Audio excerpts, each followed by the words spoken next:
هند عمر عدالة هيشو هند عمر عدالة هيشو هند عمر هيشو هند عدالة هيشو magaalada Hargeysa ee caasimadda Somaliland ayaa waxa ka dhacay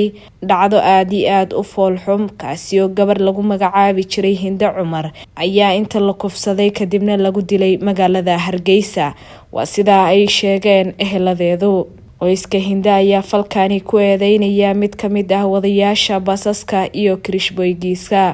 sidoo kale Hinda dumaashideed ayaa waxay inoo xaqiijisay in dhakhtarku uu cadeeyay in inanta la kufsaday inta aan la dilin 7:48 mirir bay ahayd baskan ka saaray masaajidka Laaja Nuuraani sidaas inantayga gamba baxday guriga ku socotana wuxuu ahaa qurac dheer sidaas inantii markay sidaa gamba baxday waxaan saaray bas huruuda oo laba nin saaray sida markay gamba baxday sagaalkii waxa lagu yiraahday inantii waa meed dhakhtarkii bay taala sidaas ayay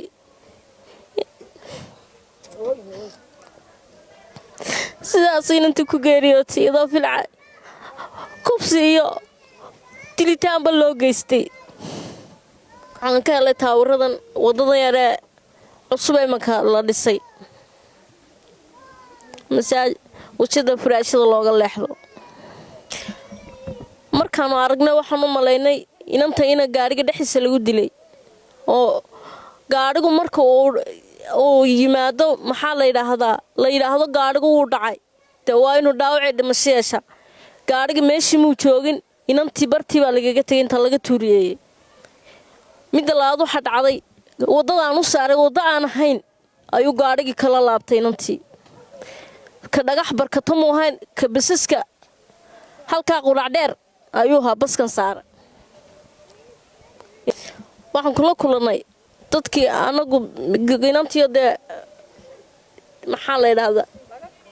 laga qaaday ma dhaawac bay ahayd waxa goday maxaa la yiraahdaa subaxii ilaa 6 dhakhtarka weyn waxa u dhintay kubsi iyo dilba labadaba ya baaritaan baa lagu sameeyay dil bareera maya anagu guriga ayaan joogay marka meydkeeda la helay ciidanka booliiska Somaliland ayaa baaritaan ku haya dhacdadani iyo cidii ka dambeysay oo aan weli la helin qoyska marxuumada ayaa dalbanaya in inantoodu ay hesho cadaalad marka walaal anigu waxaan oranayaa baaq dheer iyo baaq dhowba u diraya madaxweynaha Somaliland iyo maxaan ku dhahay madaxda ka hooseysa iyo maxkamadda iyo diinta islaamka maxaan ku dhahay